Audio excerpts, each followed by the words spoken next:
Hi and welcome to another episode, and what we've got here is, where is it? My Ultimate64 by Gideon. Even it says, made by Gideon. Right, this is just the stock version now. It's quite an early version, it's a version 1.2. I don't know what version is up to now. But basically, previously I had this as an area to look after there, because you can see lots of gaps and stuff. And basically the power button is there, but it's just sort of hovering around in a big space. Well, I did 3D print this off. It's someone else's design. I can't remember whose it is. But you know, the button sits in there and does a nice job. So, and I also had these in here, that way around, sorry.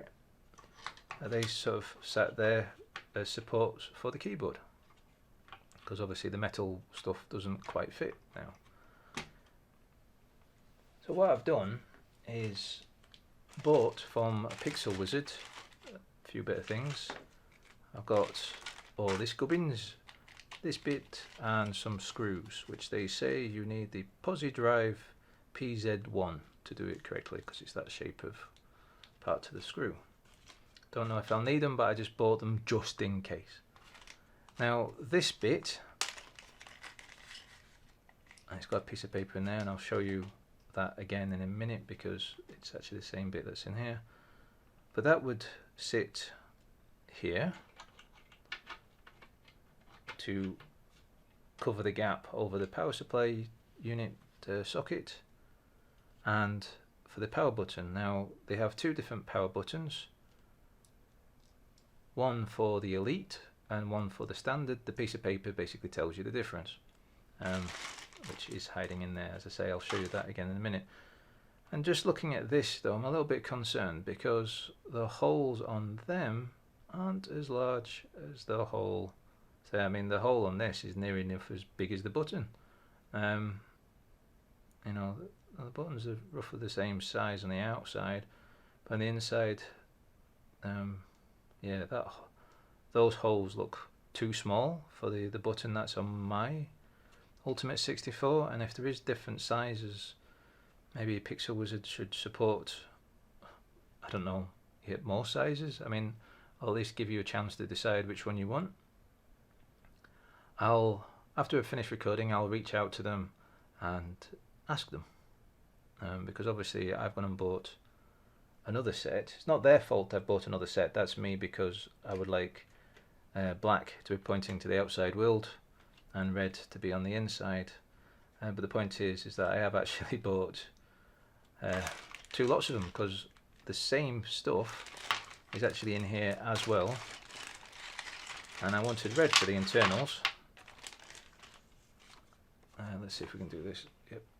As you can see, it tries to explain that basically the holes are a little bit off center if you've got an Elite, and completely centered if you've got the stock version of the Ultimate64. But as I say, mine's got a larger button on it. It's what it came with. Oh, there seems to be 4 screws in here already. I'll see if I use them. I probably won't use them on the case, because looking at them,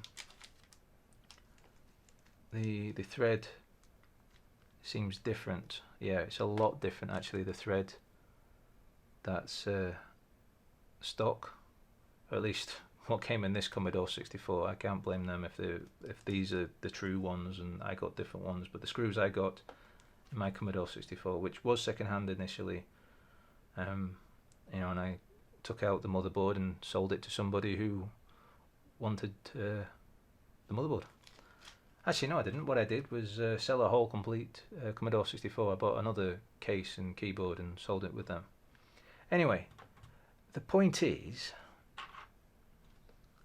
let's get these in. So this fits over here. Let's just take out the Commodore 64 or the Ultimate 64 right now. That funny cable, by the way, is for the user port. That's how it's done on the Ultimate 64. You don't have to have it out there. Some people mod side the case, which I'm not so sure I'd have the space to do that, because I have this here now, but yeah, this sits over here, and then this sits in there, which has a screw as well, and those bits had to support the keyboard. If anything, this has a support there to press down in that area, unlike the version that I had was just hovering around on one side and did sort of bounce if you use the function keys, you know. So this is why I wanted all of this, to make it a lot more firmer. Here's the power stuff again, and again the holes are tiny compared to the original one that I had. Yeah, there's a big difference with them. As I say, I'll contact them and see what they say, and what I'll do is put it in the description and what their reply is. Some of the bits have like an alien face, pixelated alien face. I believe that's sort of their logo. It's an interesting logo anyway. And then there's this area goes over here. Seems to click in place on mine. I'm not too sure it's supposed to do that, but that's where that goes. And obviously it's to support the SID chips and some support for the motherboard, because there is no real support for the motherboard. So yeah, let's get it fitted in. One thing I'm going to point out, that these red bits was bits I printed out previously as well, which I got the designs for on Thingiverse or something like that, to help support the motherboard in the first place. Let's get it sort of all in place. There we go, that'll do. So I'll get this screwed in. I'll probably use one of their screws to do there, and looking the size of the holes and where the keyboard goes in, I'll probably use their screws as well, because I think mine are a bit on the thick side. Yeah, they wouldn't fit in there, so I'll use one of their screws for there and one of their screws for there, but I'll use my original screws for everywhere else basically. So I'll jump back when it's all screwed in. Okay, so everything's screwed back in again. I highly recommend when you're putting that one in that you hold the bit of plastic up against the case and then screw it in, because otherwise it tries to twist away, you know, so it doesn't.